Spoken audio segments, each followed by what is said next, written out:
Oi, turminha, tudo bem com vocês? Vamos para mais uma aula do nosso terçou, né? Que hoje nós temos três aulas: matemática, língua portuguesa e empreendedorismo, tá bom? Então, bora lá para nossa aula de língua portuguesa. Vamos falar sobre formação de palavras, diminutivos e poema. Vamos lá? Gente, vocês conhecem a piada do pônei? Quem estava na aula de literatura conhece, né? Gente, vamos pesquisar mais piadinhas engraçadinhas aí para as nossas aulas, tá bom? Coloca aqui também nos comentários. Ah, e eu tô aguardando aí outras musiquinhas para fazer a versão para nossa turminha, tá bom? Então vamos lá. Primeiro, nós vamos começar com a correção da aula passada, tá? Lá na página 2, tá? O que você imagina que as crianças daquela imagem estão fazendo, né? Dessa imagem aqui, ó, tá, pessoal? Que a prof não deixou a imagem ali para vocês. Elas estão olhando um esquema, né? Você sabe seguir instruções na forma de esquema? A prof sabe, vocês sabem, né? A prof recebeu algumas respostas. Você já ensinou um jogo a alguém? Se sim, relate como foi essa experiência. Sim, a prof já ensinou vários jogos a vários alunos e também aprendeu jogos com os alunos. E foi, ó, muito bacana. 4. Quais devem ser as qualidades de um texto que tem a finalidade de passar instruções para os leitores? Então, quais são as qualidades desse texto? Esse texto tem que ser claro, objetivo e passar as instruções de forma correta, certo? Então, continuando lá, gente. Nós tínhamos ali, então, o texto instrucional. Tínhamos uma imagem, né? E vamos responder as perguntas aí de acordo com a imagem. Quantos quadrinhos compõem essa imagem? 1, 2, 3, 4, 5 quadrinhos, certo? Deixa a prof virar aqui na página também. Então, vamos lá. Numere os quadrinhos para indicar a sequência da ordem da leitura. Então, olha lá. 1 aqui, ó. Depois, 2, ó, 1 porque você corta a meia. Depois, 2 porque você enche ela com a espuma. Certo, gente? Lá, ó, você enche ela com a espuma. 3, você pega aí essa parte aqui, né? Biqueira aí das meias velhas, né? Aí depois, 4, você coloca essas biqueiras ali para ajudar a segurar essa bola de meia. E por fim, você tem a bola pronta. 5. Tá bom? Letra B. Tá, letra C. Que objetos aparecem nessa sequência de quadrinhos? Então, nós temos ali meia calça, espuma de almofada, meia e tesoura. Letra D. O que indicam as linhas tracejadas? Indicam o local em que as meias devem ser cortadas, né, pessoal? Aqui, ó. Letra E. Observe o último quadrinho. Qual o resultado dessa ação? Ou seja, o que foi criado aqui, ó, gente? Ó. A prof esqueceu de colocar aqui para vocês, né? Foi criado o quê, gente? Bola de meia, tá bom? Bola de meia. Coloquem lá, bola de meia, tá bom? Bola de meia. Aí. Você conseguiu entender facilmente as instruções? Aí era uma pergunta pessoal, né? Vocês conseguiram entender? Eu acho que deu para entender legal, né? Então, o próximo lá, gente, era o texto, né? Do qual foi retirada a imagem lá da atividade 1. Então, ali nós tínhamos o texto para leitura, né? Número 3, que informação sobre o conteúdo do texto é possível deduzir pelo título? Gente, o título antecipa o leitor da ideia da confecção de uma bola feita de meia velha, né? Olha aqui, ó. Velha meia, futura bola. Então, antecipa já isso ao leitor. Número 4, esse texto foi escrito para ensinar a fazer uma bola de meia. Simples assim. Número 5, quem escreve um texto tem sempre em vista um interlocutor, ou seja, quem vai ler esse texto. A que público esse texto se destina? Ao público infantil, né, gente? Letra B, Que elementos do texto você considerou para identificar o público leitor? As ilustrações ou elementos verbais? Justifique sua resposta. Olha, gente, a linguagem simples e clara e os desenhos infantis. Então, eu já estou justificando, né? O texto, né, que foi numa linguagem simples e clara, e os desenhos que são infantis. Número 6. Qual é a finalidade do parágrafo inicial do texto? A finalidade é chamar a atenção do leitor para o fato de que há diversas possibilidades de brincadeiras com a bola. Também informar o objetivo principal do texto, o que é? Mostrar como fazer uma bola de meia velha.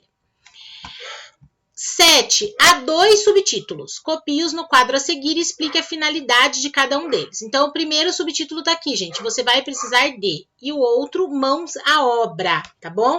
Ó, vou voltar aqui um pouquinho para vocês verem, ó. Então, tem aqui, ó, mãos à obra e você vai precisar de, tá bom? Então, o primeiro ali, ó, você vai precisar de. Identifica os materiais que serão usados para confeccionar a bola. Mãos à obra, instrui como fazer a bola de meia, tá bom?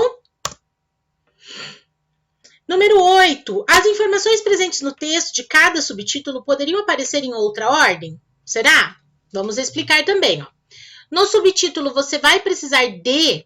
A ordem do texto não interfere na compreensão. Por quê, gente? Porque são os materiais necessários. Então, se eu colocar a tesoura antes da meia, enfim... não vai interferir em nada na compreensão do texto. Já no subtítulo Mãos à Obra, se trata das instruções, né, na sequência. E se eu alterar as instruções, claro que eu vou interferir na compreensão do texto, né? Por exemplo, as instruções, corte a meia lá, que é a primeira. Eu não posso colocar, encha a meia com espuma de almofada antes de corte a meia, porque eu não vou entender. Como que eu vou encher se eu nem cortei, tá bom? Número 9. Por que há imagens na parte superior da página, né? Por que tem essas imagens? Porque além de deixar a página mais atraente para o leitor, o objetivo é mostrar diversas brincadeiras que as crianças podem praticar com a bola a ser confeccionada, né? Relembre a imagem cuja leitura você fez na página 3, que está aqui, ó. O texto escrito ajudou a entender melhor a imagem? Explique sua resposta. Sim, gente, pois o texto escrito e as imagens se complementam, tornando mais compreensíveis as instruções, assim como o verbete enciclopédico, né, que vocês fizeram, que se complementam aí imagens e texto. Então, olha lá, textos instrucionais são aqueles que têm a finalidade de ensinar, né, o leitor a fazer algo ou usar algum produto ou equipamento. A professora está revendo o que a gente já falou na outra aula. E eles podem apresentar 2 partes. A primeira, uma lista de materiais que a gente vai utilizar, e a segunda, as instruções, tá bom? Dentro disso, a gente viu vários gêneros ali que se encaixam em textos instrucionais, né? Passo a passo de confecção de objeto, receita, bula de remédio, regras de jogos, entre outros, tá? Diálogo com o leitor. Releia a primeira frase do texto. A estrela principal de muitas brincadeiras, vamos combinar, é a bola. Copie o trecho destacado entre vírgulas. A expressão é vamos combinar. O emprego dessas palavras tem o sentido do quê? Estabelecer um diálogo com o leitor, né, gente? Ó, tô falando para você, galerinha, vamos combinar, né? Aquele programa é mais legal que o outro. Tô estabelecendo uma conexão, um diálogo com vocês. Releia esse outro trecho. Mas, se você está com os amigos e ninguém se lembrou de trazer a gorduchinha, não se desespere. Sobre o uso de você nessa frase, assinale as afirmativas corretas. É só uma, gente, estabelece um diálogo com o leitor também, tá bom? Mas se você, quando a prof se dirige a vocês, eu estou estabelecendo um diálogo com vocês, tá bom? Da mesma forma acontece aí com o texto. Letra B. Por que há uma preocupação em aproximar o leitor do texto? Gente, estabelecer um diálogo entre autor, texto e leitor tem por finalidade, em geral, tornar o texto mais atrativo para quem está lendo, tá? Então, por isso que existe essa preocupação de estabelecer esse diálogo entre o autor, que é o criador do texto, o texto e o leitor, tá bom? Porque dessa forma, se a gente estabelece aí esse diálogo, a gente tem essa aproximação. Tendo essa aproximação, o texto se torna mais atrativo, tá bom? A nossa última página de correção. Agora releia o trecho que compõe o subtítulo Mãos à Obra. Então, nós tínhamos o trecho original. Letra A, qual é a função das formas verbais em destaque? Então, pegue, corte, encha, né? É dar orientações de como confeccionar a bola de meia. Letra B, qual é o modo dessas formas verbais? Modo imperativo, ó. Pegue, né? Lembra? Modo imperativo? Faça. Então, pegue, corte, encha, tá? E a letra C, na coluna direita do quadro, reescreva o trecho passando as formas verbais para o infinitivo. Então, olha lá, ao invés de pegue, pegar, corte, cortar, encha, encher, tá? Então, olha lá, pegar a meia calça, encher essa parte com espuma, pegar as meias, aqui ó, cortar o excedente da meia, pegar as meias, né? Cortar a biqueira. Então, vocês devem ter feito dessa forma como a prof colocou aqui, tá bom? Então, lendo os dois trechos, gente, ó, qual deles revela uma maior preocupação em estabelecer o diálogo com o leitor? O texto original, né? Porque eu estou falando assim, ó, né? Diretamente. Então, pegue a meia calça, né? Então, fica uma situação mais informal, eu estou falando diretamente, então, traz essa conexão de quem está lendo com o texto. Do que aquela coisa mais indireta, impessoal, né? Pegar a meia, né? Então, o texto original, tá bom?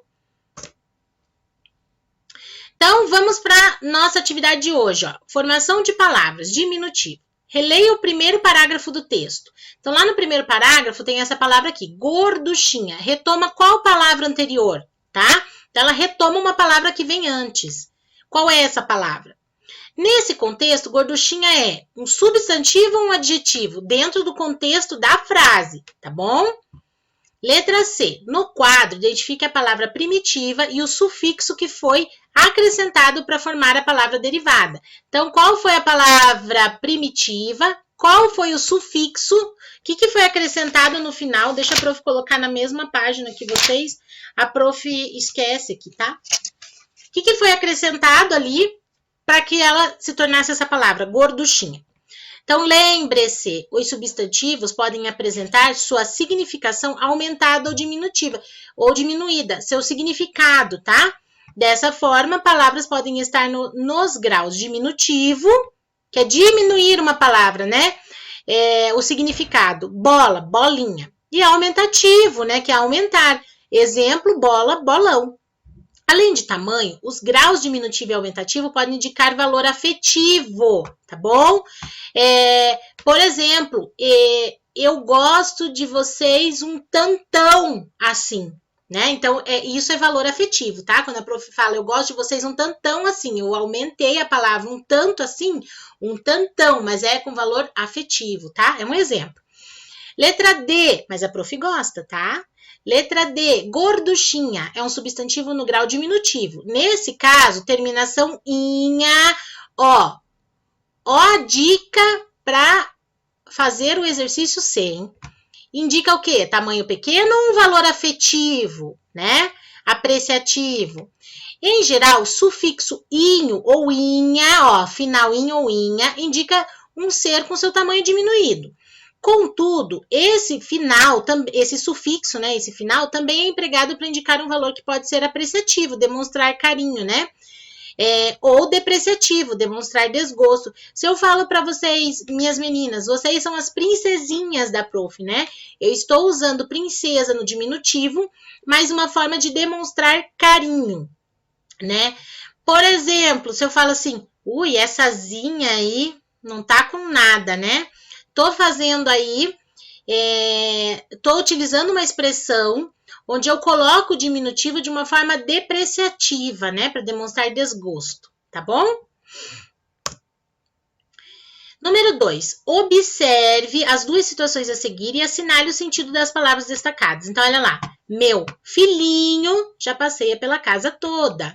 Meu filhinho vai prestar vestibular esse ano, né? As duas com a mesma expressão, mesma palavra, filhinho.